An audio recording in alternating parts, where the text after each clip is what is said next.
I love that. For you. Makes me sad.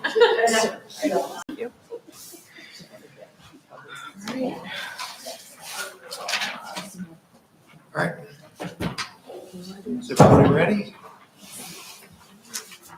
All right. Okay, I'm going to call this meeting to order. Let's begin with the Pledge of Allegiance. I pledge allegiance to the flag of the United States of America and to the republic for which it stands, one nation, under God, indivisible, with liberty and justice for all. This brings us to our first order of business, which is election of officers. I will be presiding during the nomination and election of the office of president. Nominations will not need a second. However, a motion for candidate or candidates nominated is in order and requires a second. A roll call vote will be used as a method of recording the vote. If more than one candidate is nominated, a roll call vote will be taken with each board member stating which candidate he/she supports. And at the conclusion of the vote, the president will be seated and conduct the remaining election of officers. So at this time, do we have nominations for president? I nominate Roger Myers. Second? Do we have any other nominations? Motion closed.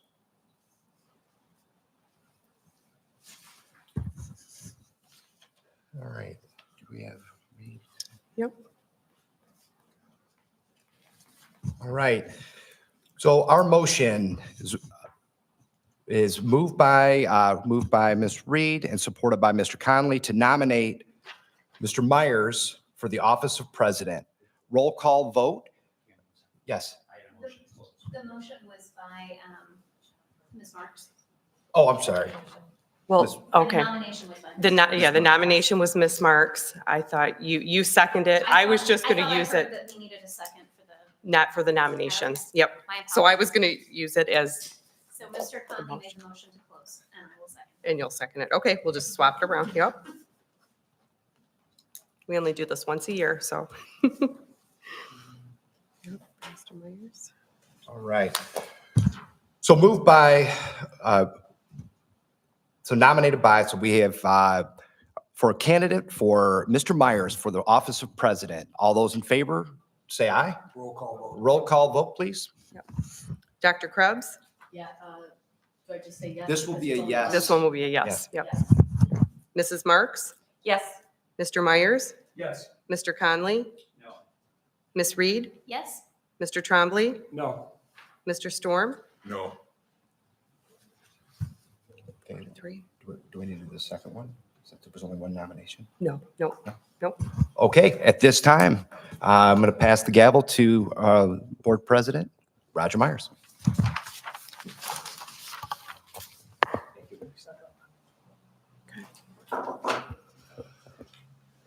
All right. At this time, we will be moving to the selection of the vice president utilizing the same format. So at this time, I would ask for any nominations for the office of vice president. Okay. We have Ms. Reed. Motion to close? I'd like to nominate Bill Conley. I won't accept. You won't accept? No. Okay. So we have Ms. Reed. We have a motion to close by Ms. Reed. We have a second. Second. Second by Ms. Marks. So we have a motion for the appointment of Alicia Reed as vice president, supported by Ms. Marks. Roll call vote, please. Ms. Ackermite.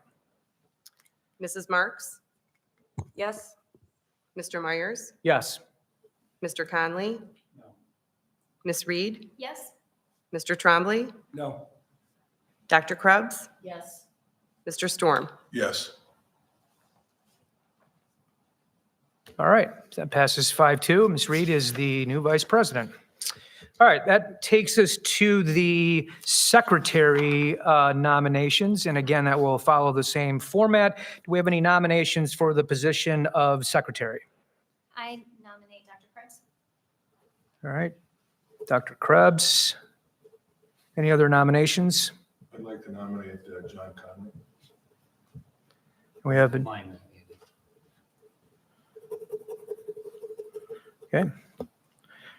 So we have Dr. Krebs is the only nomination. We have a motion to, Motion to close? motion to close by Ms. Reed. Any support? Support by Dr. Krebs. All right, roll call vote. Ms. Ackermight for the selection of Dr. Krebs as the secretary. Mr. Storm, No. Dr. Krebs, Yes. Mr. Trombley, No. Ms. Reed, Yes. Mrs. Marks, Yes. Mr. Conley, No. Mr. Myers. Yes. So Dr. Krebs will be the new secretary. All right, that moves us now to the selection of the treasurer. Again, the same format. I would nominate Jennifer Marks for the position of treasurer.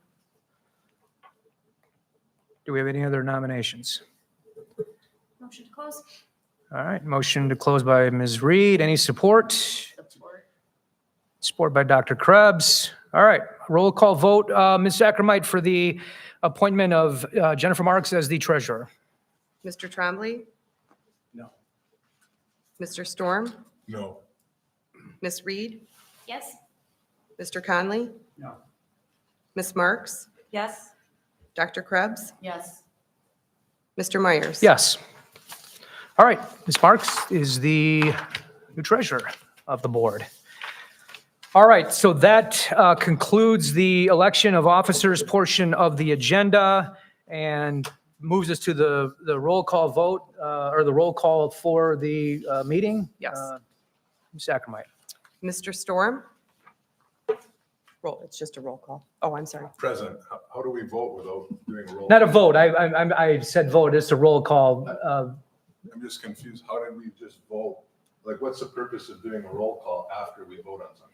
I'm just asking procedurally. Yeah, We procedurally, just voted on officers for our board, and now we're taking a roll call vote. yeah, procedurally, I think it's just because we have no officers until that happens, and then we then can conduct an official meeting. But Is yet the- we have the power to vote on and elect the board. Yeah. Do we have- I don't make the rules. So as we go forward, do we have the ability to change that for next year? So we do roll call? Do a roll first call and then vote first? We could, I guess we could look into it, yeah. I mean, it just, to me, it doesn't make sense. I understand. I don't, is that something that you keep track of notes like that, Start? Who keeps track of those sorts of things? So you know what? I am So we going to have a ask reminder 12 MASB. months from now? Absolutely, I do actually. Yeah. I do. Seems that we would Do it ahead of time. make it known that we're present before we elect Okay. officers. So everybody would be a trustee then? There would be no officers, there would We're just all be elected- trustees, We're all right? elected to the board. We're present. Now let's Yeah. elect officers. Fair enough. Okay, yeah, I'll check into it. I am present. Okay. Thank you. Dr. Krebs, Present. Ms. Reed, Here. Mr. Conley, Mrs. Marks, Here. Mr. Trombley, Here. Mr. Myers. Here. All right, that moves us to the approval of the agenda. Do we have a motion? Moved by Dr. Krebs, Support? support by Ms. Reed. Any discussion? So just one question, Roger. I brought up at the last meeting and formally requested at the last meeting that we have discussion on the status of our Title IX situation and specifically the report. It's my understanding, I don't want to put words in your mouth, but it's my understanding that you had agreed to add it to this agenda and that it would be something we would discuss for the benefit of the public at this meeting.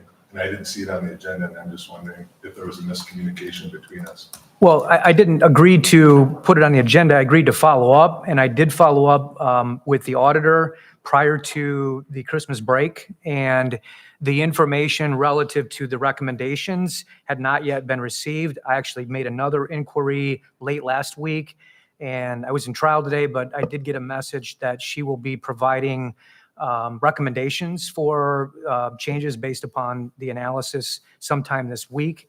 And so my expectation is that we will have something prior to our next meeting. I mean, that's where things stand. So I guess, will we, as a board, be able to have a discussion at the next meeting? Is that the intent, that we have I'm concerned that absent of a board discussion, you or whomever is involved in this process is ultimately moving forward with legal counsel, outside legal counsel, and directing them on how the report should ultimately be presented to the board and to the public.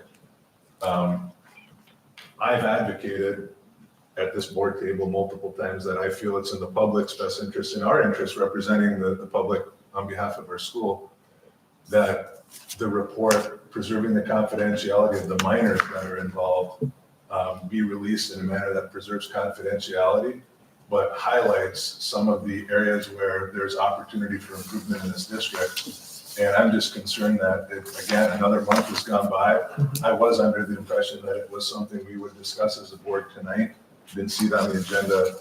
And so I guess I'm seeking clarification from you on what your intent is then as it relates to how we're going to, what's the deliverable that you ultimately expect us to provide to our peers on the board and then ultimately to the public? Well, in terms of a deliverable, the expectation from my perspective is that there are recommendations that are going to be made with regard to changes to best practices. There will be potential changes to administrative guidelines. There will be templates that the auditor may suggest that the district use in conjunction with the processing of any Title IX case. Part of the problem as well, which we've talked about before, is that the updated Title IX regulations they were supposed to have came out in September from the federal government. That didn't happen. Then it was supposed to come out in November or December, and that didn't happen. And now they're supposed to come out this month. And so I think this is somewhat speculation on my part, because all I'm trying to do is encourage the process to move forward from the auditor's perspective. But I know that one of the recommendations is going to be that we not do any training under current regulations, because they'll be moot at some point, and probably would have been moot if the regulations had come out a few months ago. So there's going to be, it's in all likelihood going to be somewhat bifurcated if there is a recommendation this month, because I mean, if you leave it to the federal government they say they're going to come through with the new regulations, and who knows when that's going to happen. But whenever that happens, then there'll probably be a second set of recommendations relative to training, given the new regulations. I mean, that's all I can share. I think from a deliverable standpoint, it would be my belief that the administration can share the recommendations that were made as far as the changes to administrative guidelines, templates, best practices. That's certainly something I think that can be shared from a process standpoint that won't infringe upon any privilege or FERPA issues with regard to, information relative to the, any individuals involved in any of those cases. So if I heard you correctly, you said that the administration may bring forth recommendations.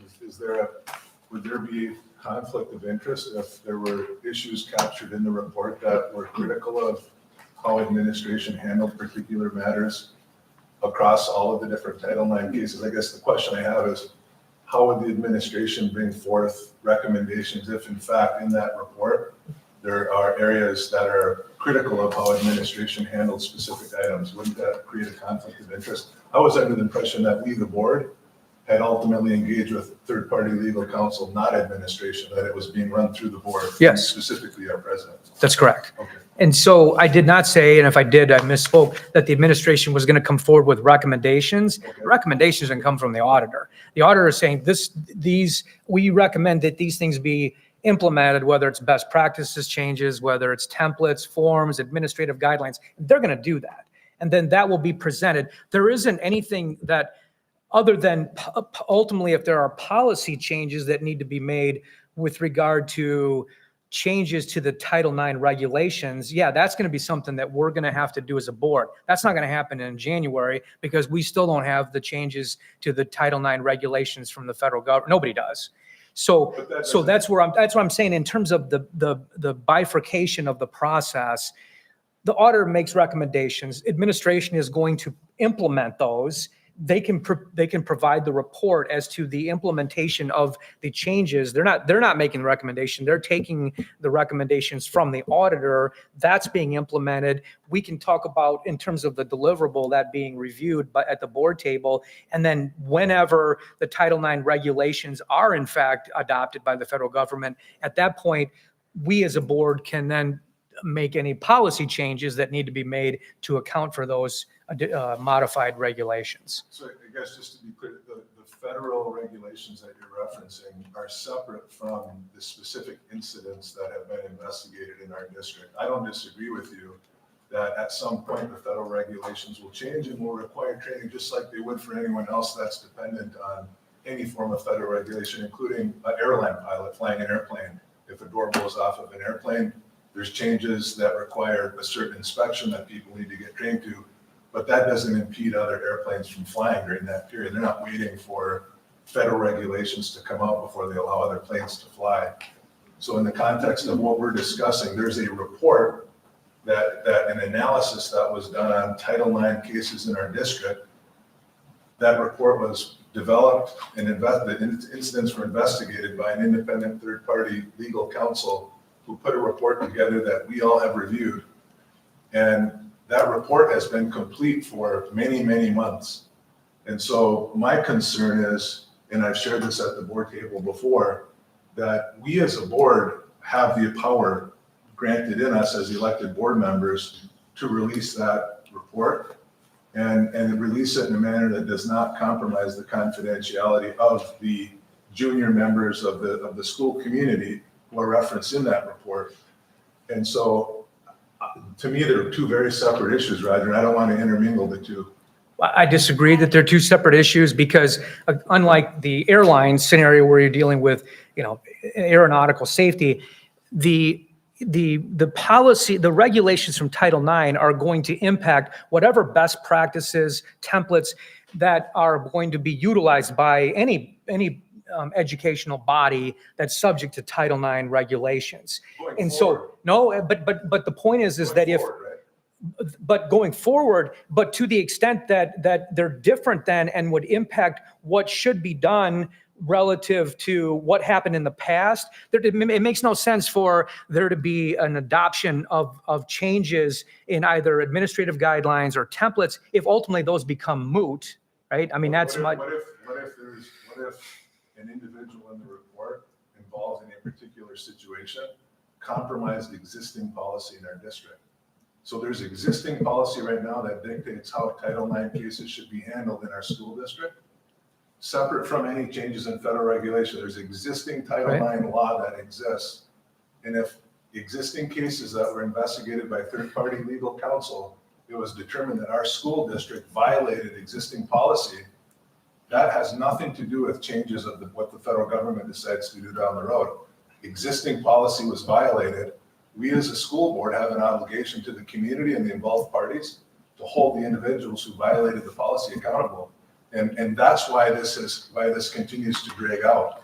Well, but I disagree. I think we have gone well into territory that is exposing the board to potential misdemeanors here for violations of our responsibilities under the Open Meetings We haven't Act. done anything. At least nothing's been done. Well, What has the board done?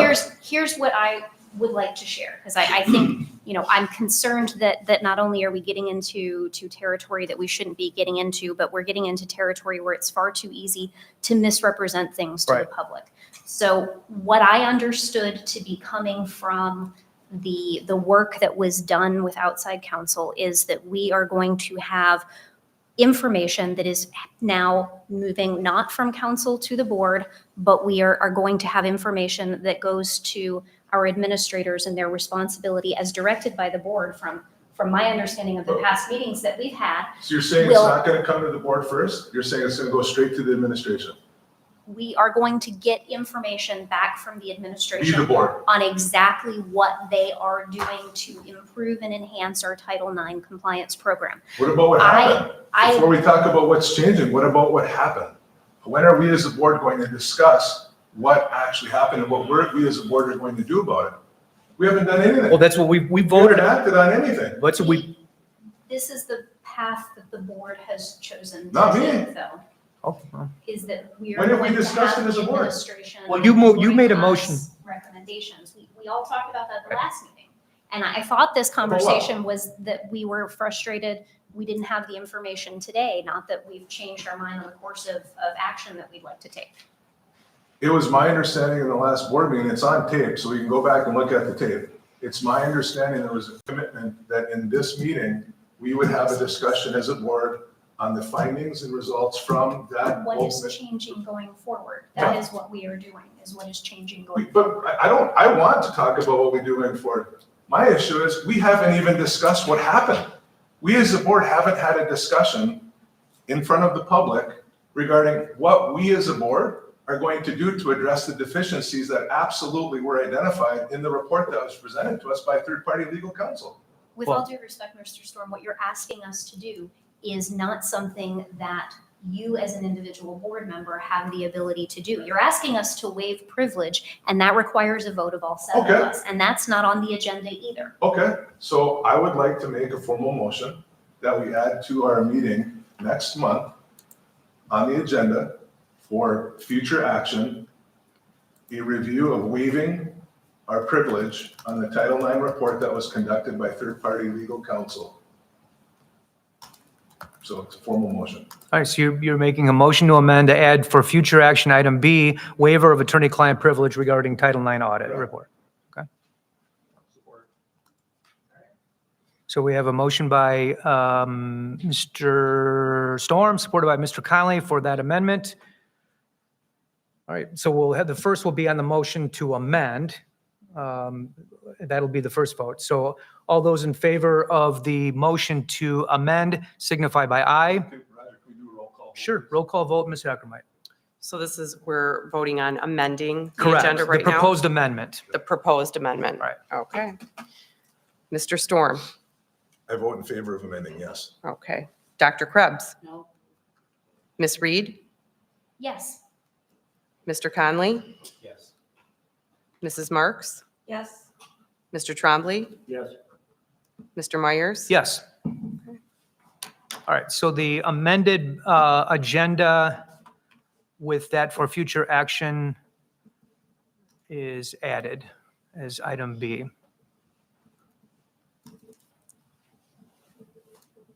All right. That moves us to the call to the public. This is the opportunity to address the board if there is anyone here who would like to do so. Our protocol is to fill out a card at the rear of the room, place it in the box to the left of Dr. Mosier, and you will then proceed to the lectern, and you will have 3 minutes to address the board. The board isn't, it's not a question and answer. The board will not respond to the statements that are made during the call to the public. There shall be no profanity used during the course of the call to the public. When your 3 minutes is almost, when there's 30 seconds left in the 3 minutes, Ms. Marks will hold up a yellow card, and at the conclusion of your 3 minutes, she will hold up the red card to conclude your comments. Roger, can I just ask a quick question before we go to call the public? Sure. Real quick. Did we approve the meeting minutes from the last meeting? They're on the for action, So we'll do that. Wait. when we under get to for action item A. Okay, so I just wanted to clarify, that's the intent. Yeah, that's the way the agenda is, yep. Okay, the first one I have is Jennifer Evans.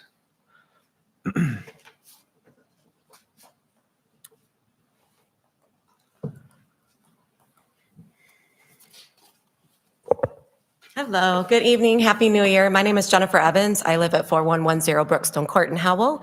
I have a student who graduated last year from Brighton Area Schools and a current senior back to back. Yes. And my feet are sore from being back to school today. I did not realize how much I sat around during break. So I hope that you're all rested and ready to return. I am a teacher who has been in this district for 21 years. And I just wanted to give a little report on some positive things going on at Scranton. Our web group, our web is the Where Everyone Belongs group of students. We raised over $3,000 during our Spirit Week and our Winter Blast event before the holiday break. That was through selling hot cocoa at lunches and our Winter Blast, where we sold snacks and tickets to participate in cakewalk and cookie decorating and snowball fights with cotton snowballs, etc. We raised over $3,000 during that Spirit Week, and a group of about 25 web leaders, along with the coordinators, Molly Urbane and myself, we shopped at Target for toys for children ages 1 to 15. And then we donated all of those toys to the Bountiful Harvest, their third annual toy drive. Bountiful Harvest is from Livingston County, and we've participated in their toy drive at least the last 2 years that I've been a web coordinator. So over $3,000. We sent off about 25 eighth grade students with a budget of $300. And they realized very quickly how fast money goes when they're looking at big ticket items and they only have $300 to spend. Another thing that our amazing school did was for 2 weeks in the beginning of December, we collected new and very gently used clothing items for La Casa. La Casa is a nonprofit organization that provides help and hope for victims of abuse in our county.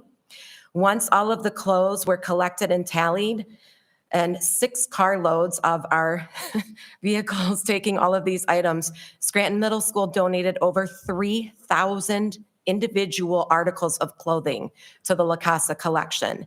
That one of my good friends is a work as an employee at La Casa. She's a volunteer, and she just couldn't believe how many carloads we kept unloading of new and very gently used items for La Casa. So I just wanted to come and share a couple of positive things tonight that are going on at Scranton. We would love to see you in our buildings. Please don't hesitate to reach out to us and let us know you're coming. You're more than welcome in any of our classrooms. And there's amazing things happening with all of our teaching staff and our support staff at Scranton. Thank you. Thank you. Jason Ringett.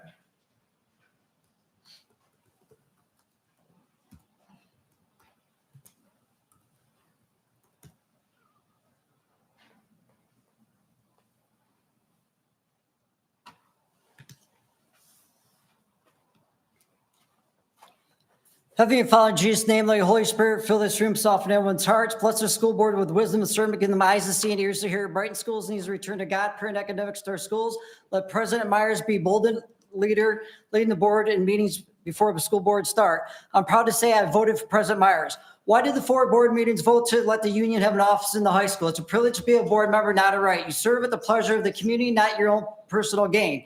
You work for the children, not the teachers union. All of you have taken an oath of office, affirm that you will support the U.S. and state constitution, swear that you will faithfully discharge the duties of the office of duties. Nowhere does it say that you will swear allegiance to the teachers union, protecting them and their agendas. The 4 board members that voted to keep the teachers union office in the high school, it sure does give an appearance that all of you are the teachers union lapdogs working for the unions.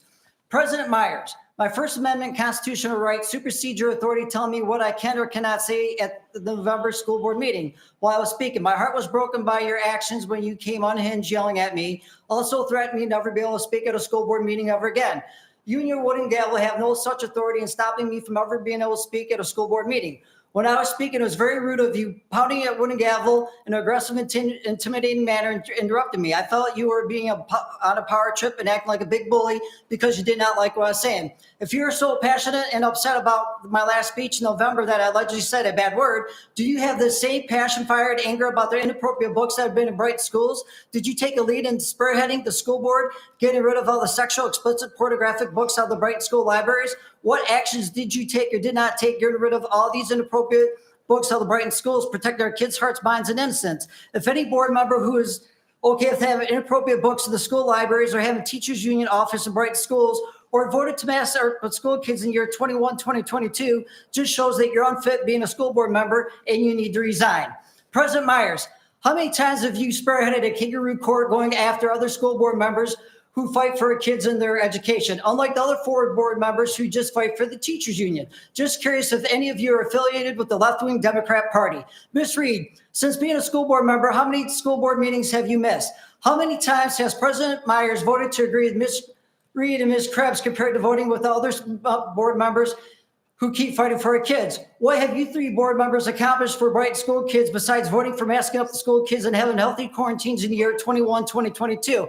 I'm just curious. Ms. Krebs, in 2022, I have received 2 election mailers to my address with your name on them. One mailer was sent by Equality Michigan Network and the Progress Michigan Political Action Fund. What kind of organizations are they? Do they support the left-wing agendas and propaganda, or do they support conservative view Christian beliefs?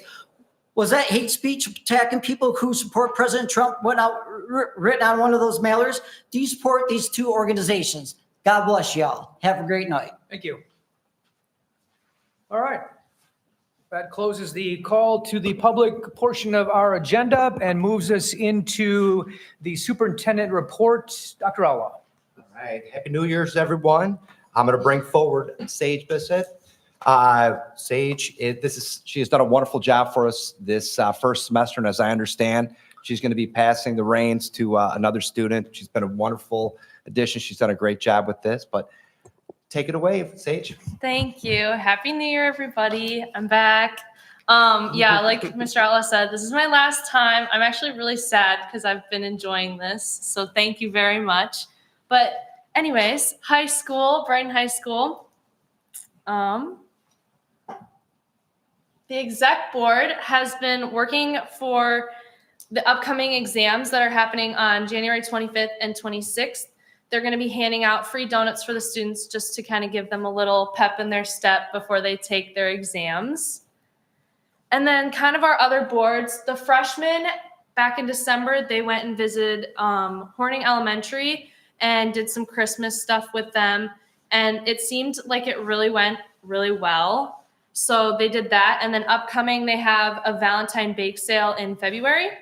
The sophomores are putting on their annual Power Buff event, which is happening January 31st. And then the juniors are kind of slowly brainstorming for prom, which is going to happen at the end of the year. And then seniors, they posted their etiquette video. It was about lunchroom etiquette, and it was shown during advisories. So I think a lot of people actually really liked them. They're kind of a spin-off on The Office, so it was really kind of fun. And then we kind of got the ball rolling on our senior book and our mock elections. We had the highest amount of participation with like 300 students answering our form. So it was really awesome.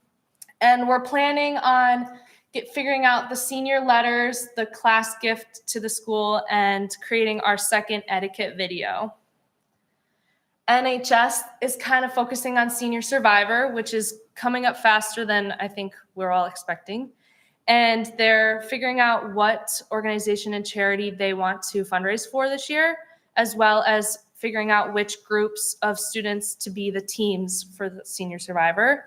And then kind of an update on their hours. They've been doing 2,500 hours of community service outside of their specific committee works.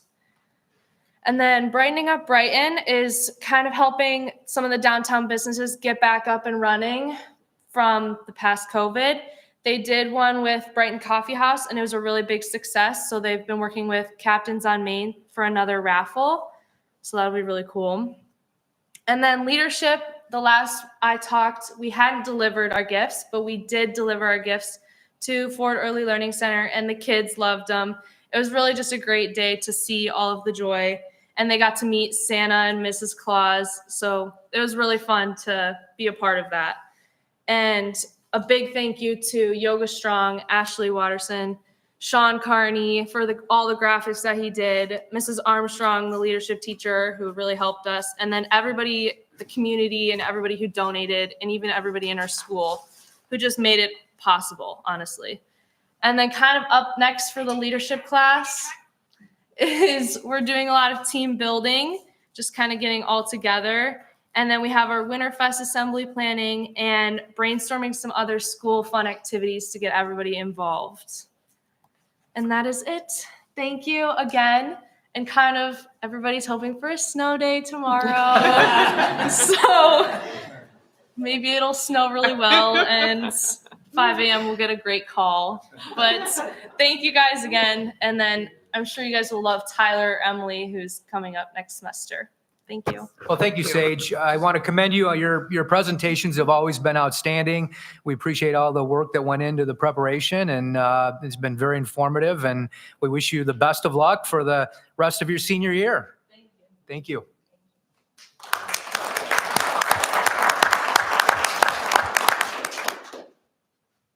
Okay. That concludes the superintendent report and moves us to the organizational matters. Item A is the setting dates, times, and locations of meetings. In the packet, there is a draft motion with the identification of the proposed meetings for the coming year. Do we have a motion to approve the meetings, dates, times, locations as presented? Motion by Mr. Conley. Support by Ms. Reed. Any discussion? All right, all those in favor signify by aye. Aye. Any nays? That passes 7-0. The next item is the depositories. There is a draft motion to designate the various banks that are identified in the packet as the depository of funds for the Brighton area schools. Do we have a motion to designate those as presented? Moved by Dr. Krebs. Support. Support by Ms. Reed. Any discussion? All right, all those in favor signify by aye. Aye. Any nays? That passes 7-0. The next item in the organizational matter is item C, the signatories. And there's actually two proposed motions that are included under the signatories portion of the organizational matters. The first item relates to the secretary authorization. So do we have a motion to approve the first signatory in the packet as presented? So moved. Moved by Ms. Marks. Support. Support by Ms. Reed. Any discussion? And for the record, that this is the first of the two that are under item C signatories on page 6, and then we'll move to the second one thereafter. All right, all those in favor signify by aye.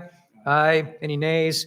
That passes 7-0. Moves us to the next signatory motion relating to the various accounts and funds and who shall be the personnel for the designated signatories on those accounts.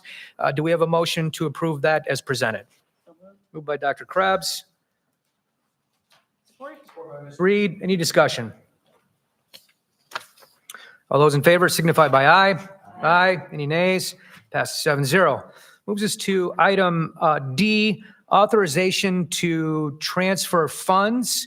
Do we have a motion for the approval of that authorization as presented? So moved. Moved by Dr. Krebs. Support. Support by Ms. Marks. Any discussion? All those in favor signify by aye. Aye. Any nays? That passes 7-0. The next item E is the treasurer bond. The proposed motion is because the treasurer of the Board of Education is not involved in the handling of money, it is not necessary to provide a treasurer bond. Do we have a motion for the approval of that? So moved. Moved by Ms. Reed. Support. Support by Dr. Krebs. Any discussion? All those in favor signify by aye. Aye. Any nays? That passes 7-0. Next item is legal matters. Item F. The proposed motion is to retain the services of the Troon Law Firm. Do we have a motion? So moved. Moved by Ms. Reed, Support. support by Ms. Marks. Any discussion? Yeah, but just a question. What other options do we have as a school board as it relates to legal counsel besides Troon? Have we considered other options? Has there been any discussion around other legal counsel that we can ultimately work with? Well, there has been, in the past, we've had discussion about 2 years ago. Well, so Troon has been our counsel of record for the district. We use other firms for specialized legal services. A couple of years ago, because we were satisfied with the legal services that we were receiving from Troon, that was part of the rationale for going with Troon as our third-party policy provider and moving away from Neola. But yeah, I mean, it certainly is, Just a question, you obviously are a member of the legal community, Roger, in Livingston County, and I wonder at times if do we have the option to use a local, is there local legal counsel that we could employ as a district to serve as legal counsel to our board? And keep the money in, right, and keep the money in Livingston County, versus using a firm the size of Troon. so I've been practicing in Livingston County for 30 years. I'm not aware of anybody in Livingston County that does and that has the capability of providing really the broad-based legal services for school districts, particularly one of our size, and the various issues that come up in conjunction with a school district of our size. I would say there's, 3 or 4 districts or 3 or 4 law firms that provide that level of service. And they're all big. There's Troon, there's Miller Johnson, there's Clark Hill. These are all big firms that provide the same legal services. It's not something that a solo practitioner or small firm provides, and certainly not anyone in Livingston County. But I appreciate, the question regarding that. Okay. Any, Just maybe one last related Sure. question, the rate. So when we vote on this, we all agree we move forward through, and what's the rate? it's blended. It's different depending on the services, depending on, if it's litigation, if it's are all comparable among all those firms. At least they were a couple of years ago when we looked at it. I think it might be worthwhile for us, though, to update that information and take a look at the rates that we're currently being charged to Troon, and maybe make some phone calls to the other law firms that we've done business with in the last year, and see, if there is an advantage to moving. We haven't looked at it in a while, as you said. Yeah. It's been a couple of years. Yeah, Would you be open to that? Sure. Yeah. I think, and there's nothing that would prevent us from, we for organizational, we need to approve this, but that's certain, we can rescind it. Obviously, we're not, I believe, It doesn't deter us from using anybody as a particular matter comes up. Right. Anyways, we're not bound to only use Troon Right. just because we adopt this tonight, right? So then, let me ask a question, what does this achieve then? I think it's statutorily required. I think as an organizational, it's required for us to do this as part of our organizational matter, I think.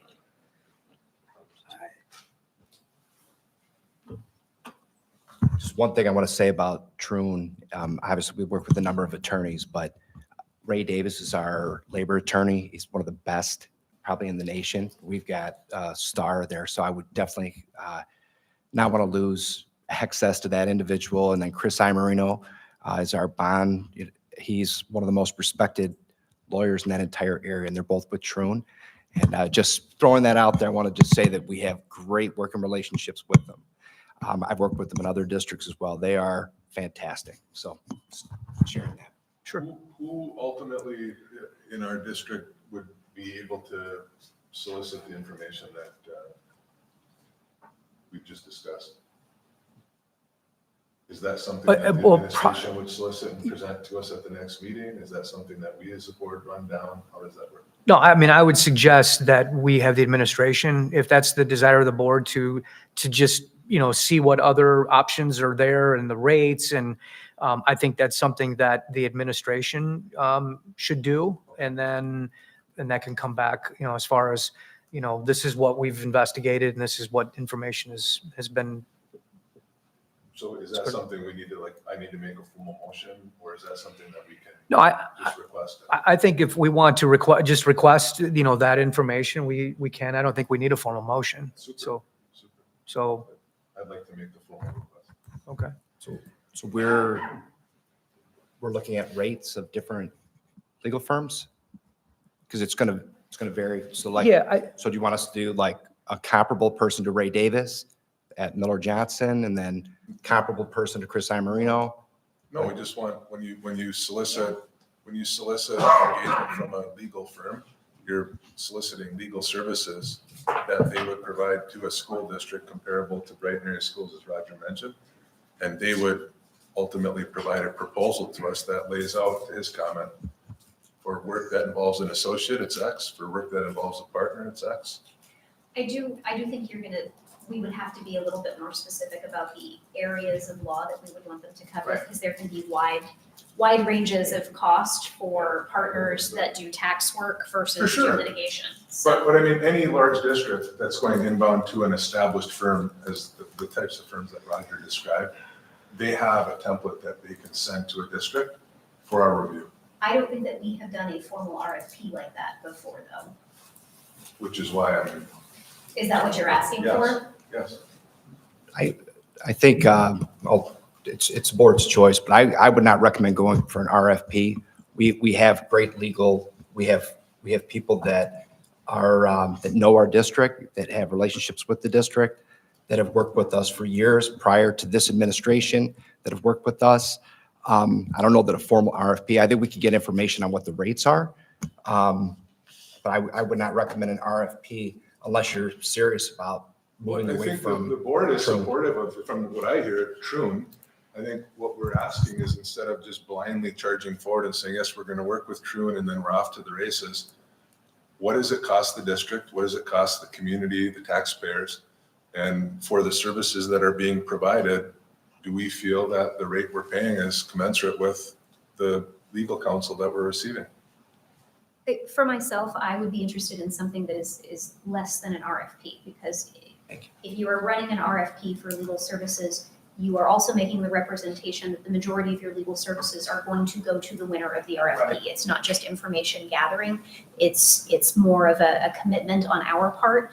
So unless we are seriously displeased with Troon and actively interested in moving our business so that the other firms have an interest in responding to us, I wouldn't put that out there, because you would be asking for a lot of work on the part of the respondent law firms, and they're really not going to get a whole lot out of it.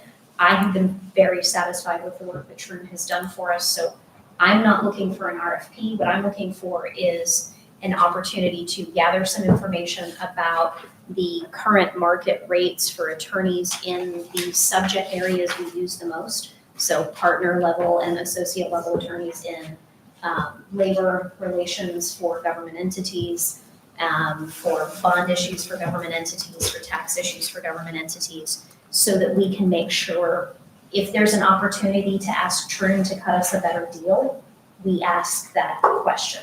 That's what I'm looking for, is information that would allow us to ensure we're getting the best rate that we can from Troon. Do we have just a general idea on how much we spent on legal counsel in 2023? What's the aggregate spend roughly? Is it in the hundreds of thousands of dollars?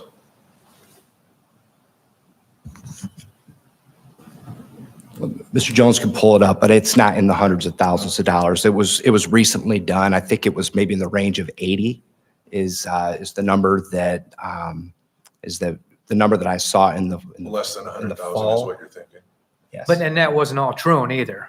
That was not, That that's included Miller Title Johnson. Title We're IX still getting the audit. bills from that Right. whole thing. That's not included, but under 100 grand. And I know in a previous district, I mean, it was over $200,000 a year in a previous district. Not, But I don't understand, I understand Andy's concern with just handing this over without looking at competitive rates. But on the flip side, I don't understand Alicia's idea about what do we do? Go back and ask Troon to give us a better rate after they've already quoted? It's just like when you said you didn't want to have people prepare for an RFP. But now you're going to go back and ask Troon to reduce their rates because we can go and get it cheaper somewhere else? How much sense does that make? That is kind of how it's done, though. Well, I'm asking then why don't we go out for an RFP then? Why don't we do it legitimately? There's nothing illegitimate with asking your attorney whether they can cut you a better rate any more than we. I think what Bill's saying is that clearly, right, in a competitive environment, we would get the best rate from the involved parties. So say there's 3 firms who submit a proposal, the pricing that we would get if they knew it was a true competitive process, as you outlined, you would think that the prices that we would receive as a district would be more competitive than if True knew that we're just asking them for a better rate, right? That's the words of Bill's mouth. Well, and again, I don't understand if we accept Troon and we're here, okay, now we go back and say, well, we can get these rates cheaper, so can you reduce your rate? I mean, as an attorney, do you do that? I don't know. It certainly doesn't seem right to me that if we approve Troon and these are their rates, that's why we approved them. That is definitely a conversation that businesses have with their law firms and their approved counsel list on a regular basis. Well, then why aren't we having it with Troon? Well, we review, I work for a business that reviews our approved outside counsel list on a periodic basis, and everybody that's on the list gets asked questions about rates and whether we have partner time or associate time and pay for X, Y, and Z every time we go through that. And it's not a formal RFP process. It's a discussion about the rates that you're going to pay for the services that are being provided. But again, if we go out and we get other rates from another firm and they're, what, It's been $100 an hour less, we're going to ask Troon to cut their price because we can get someone else's rates, because here's someone else's rates that are $100 less? Yeah. And then they're going to say, well, you're not going to get the same person that we have that's going to represent it, that knows all this kind of stuff. That's why we charge more. And we're going to say, okay. maybe. Or So maybe I trying don't to understand say, the exercise. yes, we can cut you a deal. That's. Why don't we just go out for the RFP then and be done with it? Or then why are we even approving Troon right now? For me, this vote is about whether we have designated our primary outside counsel. It's not a commitment to send 100% of our work to Troon. I understand It's not that. a commitment at the rates that we will pay for it. So this vote is separate from how we manage our legal bills. You just wonder what back to the one about, are we present? Yeah. I just wonder, what's the Well, maybe- value of this? Should we say Troon and other applicable firms that we'd also choose maybe, other than just Troon? I don't know. I think that we are required to designate. do, right. a firm. So It goes back to. Are we or aren't we? who can verify that? I'd love to know, just if it's something we can learn at the next meeting. Is it a requirement? And And if it's not a always for requirement, then I'd like to organizations. suggest we I mean, remove that's- it, so this isn't something that needs to be voted on. To Ms. Reed's comment, Yeah, I understand. And on the point that was just raised by Mr. Trombley, this has been the protocol the entire time I've been on the board. And during that same time period, we've used lots of other firms. We designate Troon as principal counsel, but we use all those other firms as well, for specialized legal services. Yeah, exactly. So, Which begs the question, then what's the intent of this? So can I add really quick to your question? $78,000 we spent in Thank you, 2023 on Mr. legal. Jones. Thank you.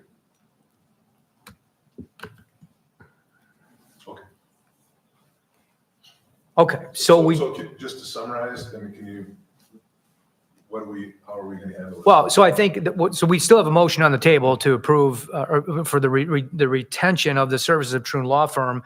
It doesn't, if we approve this, I don't think it changes the request that we've made to have this analysis performed, looking at, other firms that perform comparable legal services to see where we are with respect to the hourly rates and the fees for which we're paying these legal services with Troon relative to the other firms.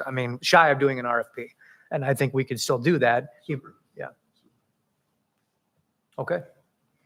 All right. All those in favor signify by aye. Aye. Any nays? That passes 7-0. All right. That closes the organizational matters portion of the agenda, moves us into for action. Item A, regular meeting minutes of December 11, 2023. Do we have a motion to approve the minutes as presented? So moved. Moved by Ms. Reed, supported by Dr. Krebs. Any discussion? I just have one question regarding the minutes. At the last meeting, at the beginning of the meeting, I had raised the question regarding, from a policy standpoint, I sit on the policy committee with Ms. Marks and Ms. Reed. And we've discussed earlier in the year, the board president acting with support from the board on items and not acting alone. And I just wanted to ask for clarification in the meeting today as it relates to the $1.3 million contract for Dr. Outlaw. How was it that you, Roger, ultimately went and engaged and worked on that contract outside of us as a board discussing it before you actually initiated that activity and came back to the board with a recommendation? And I'm asking that in the context of, wouldn't we as a board have had a discussion and agreed that we wanted our board president to engage with Dr. Outlaw and ultimately establish a new contract, open the existing to create a new contract? And the way I interpreted what happened from our last board meeting was that you took the initiative to engage Dr. Outlaw. We as a board never met to discuss having you engage Dr. Outlaw. And I just want clarification going forward on how that happened. So from my perspective, the board should have ultimately voted and authorized you to engage versus you engaging on your own and then coming back to the board with a recommendation on what ultimately was a $1.3 million contract for Dr. Outlaw. With all due respect, Mr. Storm, I don't think this is part of a discussion of the minutes because you're not making a suggestion about any changes to the minutes. You're rehashing something that we voted on last time. So I actually brought that up at the beginning of the meeting and I did not see it captured in the minutes. So that was brought up by me in the last meeting and it wasn't captured in the minutes. So what change would you like to have? Right, to I the mean, that's minutes? what the protocol is. So I would like some reference to myself raising the concern of our board president acting on his own without support from the board to negotiate a contract with our superintendent that ended up resulting in a $1.3 million new contract. We as a board did not discuss it, and we did not authorize the board president to have that discussion with Dr. Outlaw prior to our last meeting. It was on for future action from the previous meeting, so we did discuss it at the previous meeting. That predated our board president, Mr. Myers, engaging with Dr. Outlaw. Okay, so what do this is your request to amend the minutes, so that you have to tell us what, okay, well, tell me where, I don't know, I mean, I'm not a mind reader, you have to tell me where specifically you want to include in these minutes, what language. In the section where we discussed Dr. Outlaw's contract extension, or new contract, I should say. And I want a reference to that discussion. So under more action, 7 and 8. Yeah.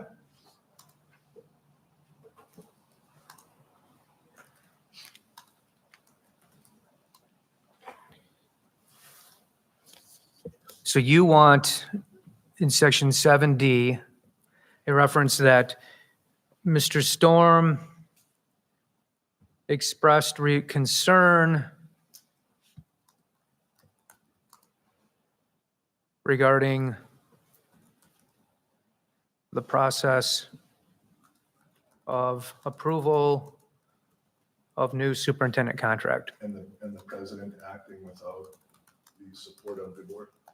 Okay, well, that was never that was never discussed as part of, I mean, you had concerns, but, okay. So you wanted to say, you want to add that it was discussed that this was done by the president without approval of any of the board, Yeah, and if you feel more comfortable referencing the language that I expressed concern, I mean, I'm fine with that. I just want to make sure in the record it's noted that the discussion, lengthy discussion that you and I had. I mean, you spoke for probably 20 minutes. So it was a meaningful part of the meeting. All right, so Mr. Storm expressed concern regarding the process of approval of the new contract. Yes. All right. Okay. All right, do we have any other comments? All right, so we have a motion by Mr. Storm to amend the minutes. Do we have a second? Support by Mr. Conley. So we have a motion to approve the minutes, seconded by Mr. Conley as amended. All those in favor signify by aye. Aye. Aye. Any nay? Any nays? Nay? All right, that passes 5-2. All right. That moves us to item B, the School of Choice Fall of 2024. Dr. Ella. So we discussed this at the last meeting for future action. What we're proposing tonight is the approval of our School of Choice program for 24-25 school year. That would be to open as an unlimited school of choice from 5th grade through 12th grade, and a limited choice, as we discussed at the last meeting, for junior kindergarten through 4th grade. Seeking your approval. And we'd like to begin on February 1st. It's in there. All right. Do we have a motion to approve the School of Choice program for the 2024-2025 school year as presented?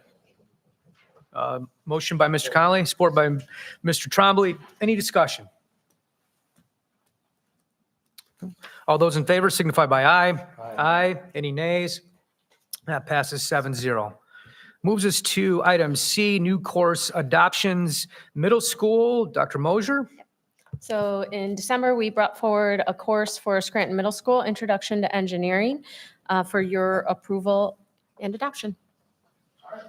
Do we have a motion to approve the new course proposal for 2024-2025 as presented? Motion by Ms. Reed, support by Mr. Conley. Any discussion? Ms. Conley? Maybe the superintendent would take care of it, I'm sure, but in the HR, if we have staffing necessary and as we go forward, if we need additional staff, that's all. We'd like to make sure we have what we need. And if we do, that's great. If we need extra help, I'd like to get it back to the board and get what we need. So, thank you.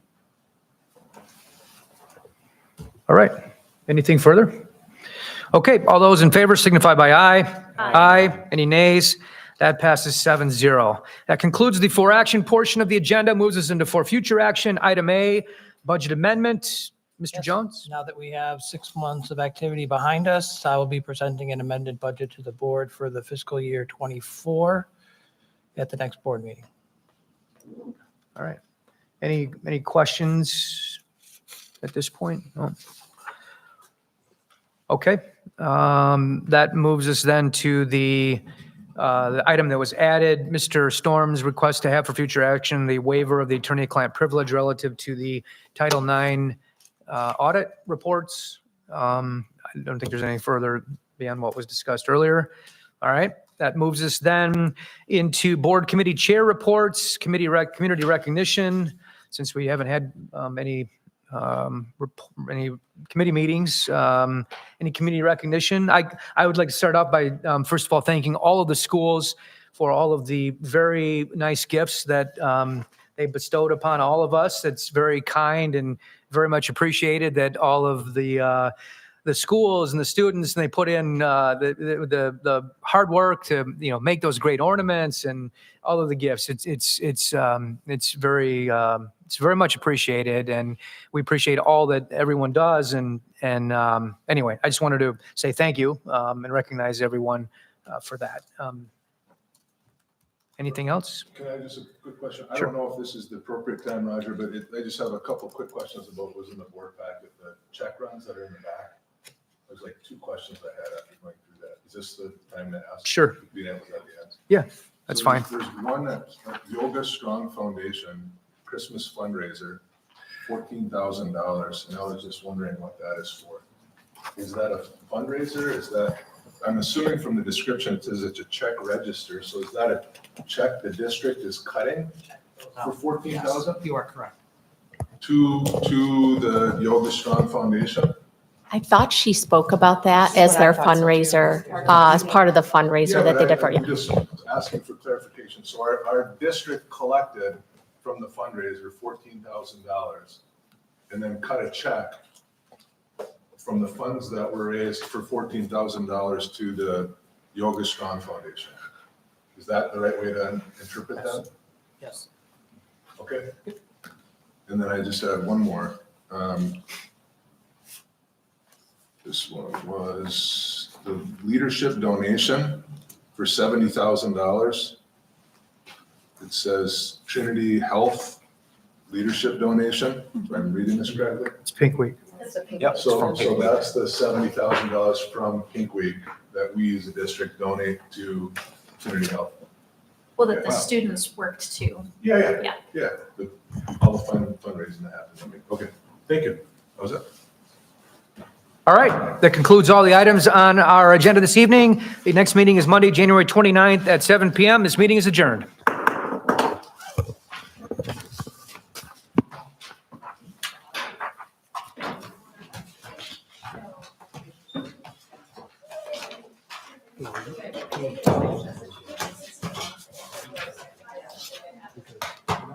All right, so you make